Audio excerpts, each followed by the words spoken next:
We're now going to welcome our first keynote speaker for today, a lady who has made a huge impact on transport across the West Midlands in the 8 years, I believe that's right, that she has worked here. Please, will you welcome the Executive Director of Transport for West Midlands. Please welcome Anne Shaw.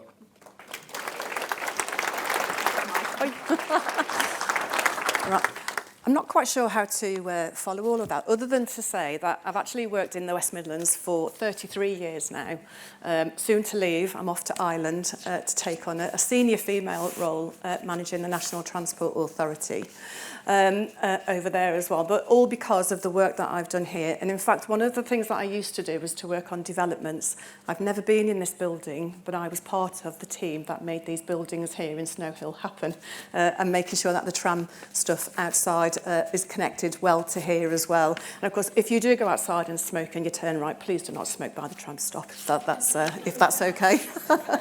Yeah, okay. I wanted to introduce you to my inspiration first of all, though, and what started off my career in public service, soon to discover why transport was probably the best way to do that as well. This is my mum. This was when she first started training as a police officer in the 50s. Now, that's where she met my dad, and if she hadn't have done that, then me and my 4 siblings would not be here, so 5 of us, and I'm the youngest of 5. Why is she my inspiration? Well, she had this life dedication and she wanted to be a police officer. She wanted to work within communities in Liverpool, which is where I'm from. And when she met my dad, they got married and then she started having her children. Unfortunately, that was the end of her career that she'd been aspired to. In the 50s, you were not allowed to be a police officer on the front line and be a mum and look after children as well. So she always regretted that. And me and my sister and my 3 brothers, she tutored us as we grew up to make sure that we knew what we wanted to do, and we didn't let anybody tell us that we couldn't do that either as well. So when I was going through my education, I wasn't brilliant at education, didn't do really well in my O-levels as it was at the time, didn't really do very well in my A-levels, but I still managed to get to university, mainly because my mum was saying to me, what is it that you want to do? Do you want to, I had a Saturday job in a cake shop. She said, do you want to work in a cake shop all of that time? Or do you want to do something different as well? So she inspired me and my brothers and sisters to make sure that we achieved what we needed to achieve. So I'm going to leave that up there so that hopefully she inspires you as well.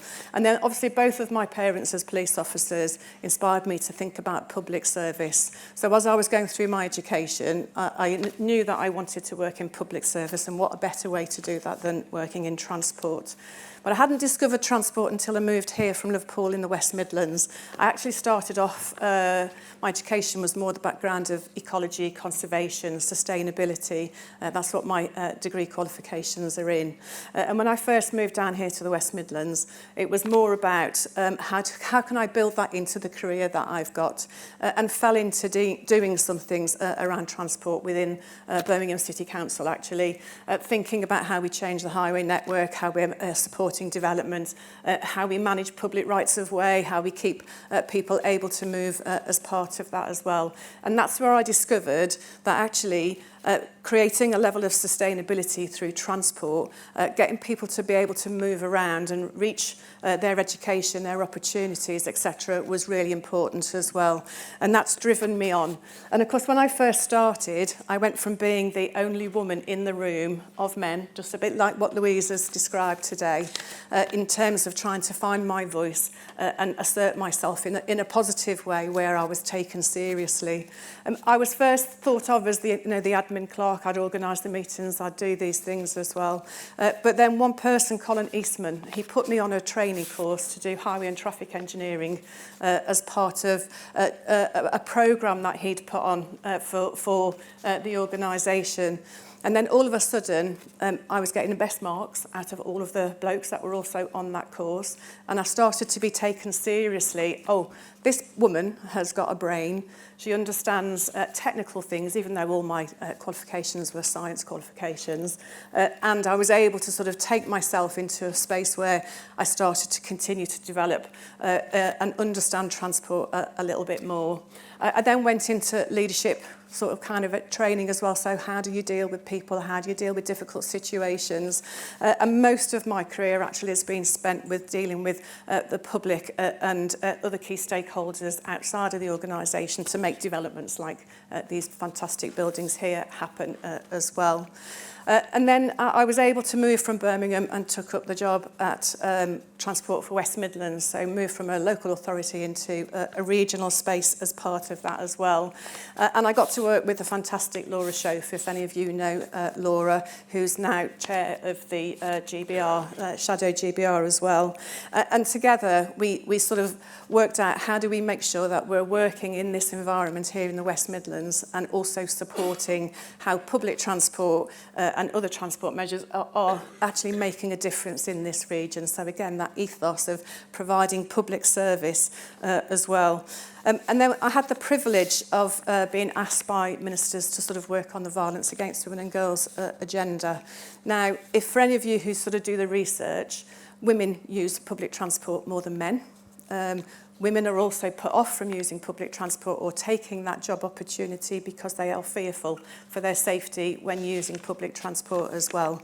So it's really important that when we're thinking about promoting public bus use or on the tram or on the train, is that we're thinking about how are we designing that system, how are we making that system safe and secure when people are using it, how are we making it attractive for women to use that as well. And ultimately we've gone from a transport system that's designed by men for men, trying to move into a space where we're trying to design the system so that women feel comfortable, kids and children can be left independently to get to school using public transport as well, and then they grow up with that ethos in their mind about, well, public transport's fine, I don't need to own a car. You know, that's the kind of mission that we're on, and we can make best use of the services that we've got available to us.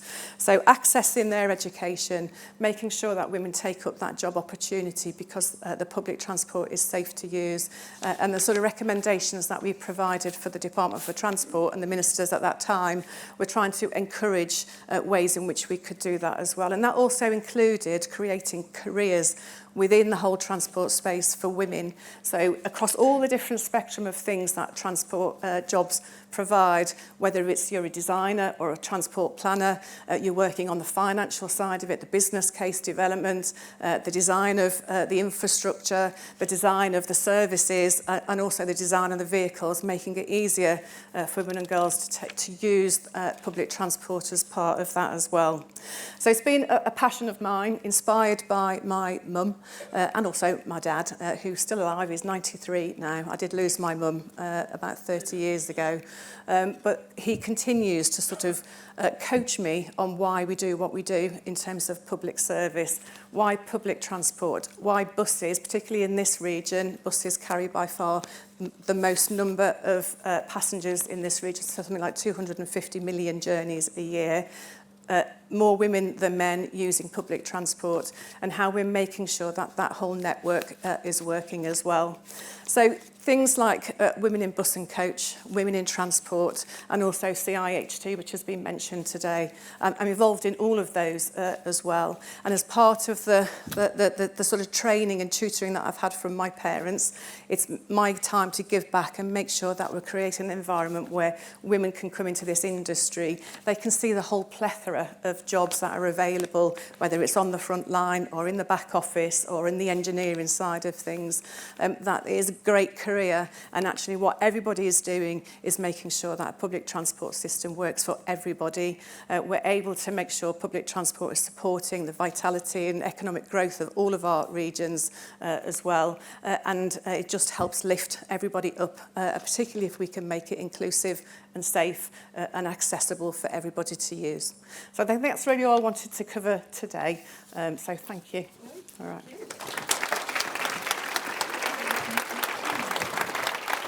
Thank you very much, Anne.